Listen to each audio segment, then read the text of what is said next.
प्रभातखबर.com, विश्वास वही, रफ्तार नहीं।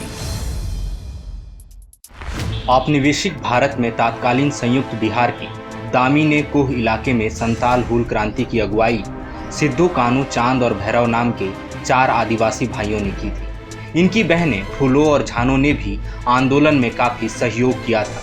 आज की स्टोरी में हम इन क्रांतिकारी भाई बहनों के बारे में जानेंगे।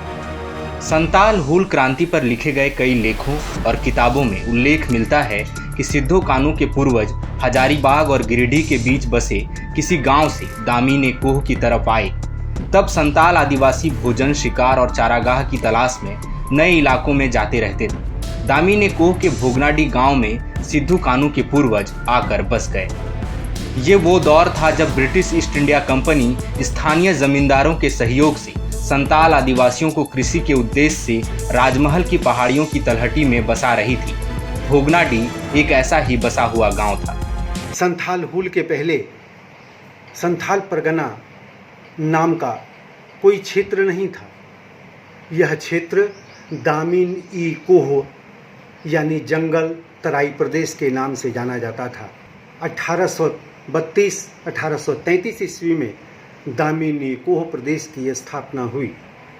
दामिनी कोह का पर्वतीय 1366 वर्ग मील भूभाग पहाड़िया जनजातियों को आवंटित कर दिया गया। इससे संथाल नाखुश हुए। भोगनाडीह में ही चुन्नी मुर्मू और सूबी हांसदा के घर सिद्धू कान्हू चांद और भैरव का जन्म हुआ।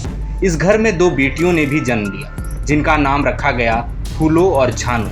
इन सब की जन्म तिथि को लेकर कोई स्पष्ट ऐतिहासिक जानकारी नहीं।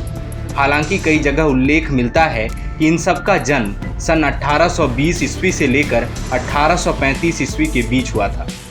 वंशजों के पास जो वंशावली है उसके मुताबिक केवल सिद्धू की ही शादी हुई थी।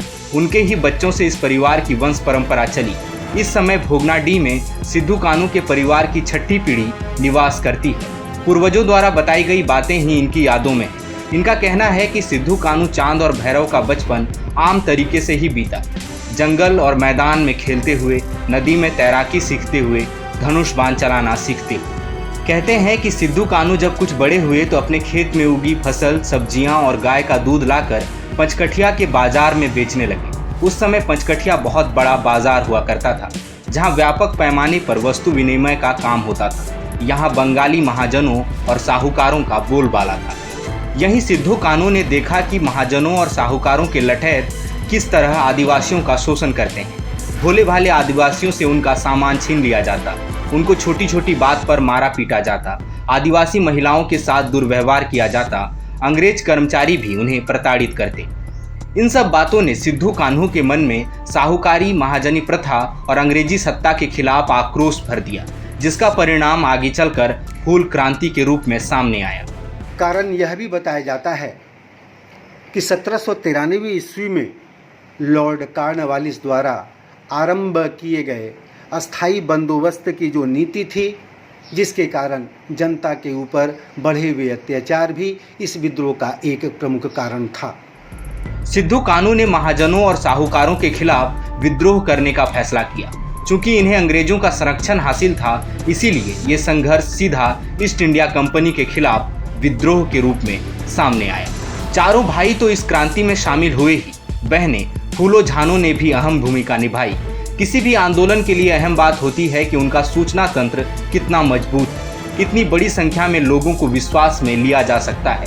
साथ ही संघर्ष के दौरान ये भी अहम होता है कि लड़ाकों को युद्ध के मैदान में सही समय पर हथियार और रसद पहुंच पाए, क्योंकि बिना हथियार और भूखे पेट लड़ाई नहीं लड़ी जा सकती। सिद्धू कान्हू चांद और भैरव की बहनें फूलो झानो ने इस पक्ष का नेतृत्व किया। बढ़ई और लोहार जाति के लोगों को आंदोलन में शामिल करने के लिए मनाया, क्योंकि ये लोग हथियार बना सकते थे। बड़े पैमाने पर तीर, कमान, भाला, फरसा और कुल्हाड़ियों की जरूरत थी, जिसकी आपूर्ति इनके जरिए हुई। फूलो और झानो ने बड़ी संख्या में भोगनाडीह और आसपास के गांव की महिलाओं को क्रांति में शामिल होने के लिए मनाया। गुप्तचरों की टीम बनाई। महिला होने की वजह से इन पर ज्यादा शक नहीं किया जाता था, तो काम आसान हो गया। फूलो और झानो के नेतृत्व में महिलाएं युद्ध के मैदान में क्रांतिकारियों को खाना और हथियार पहुंचाती थीं। ऐसे वक्त में जब भारत का समाज महिलाओं के प्रति बहुत रूढ़िवादी और कठोर था, फूलों और झानों का योगदान वाकई काबिले तारीफ है। उनका योगदान और बलिदान याद रखने योग्य है। प्रभातखबर.com, विश्वास वही, रफ्तार नहीं।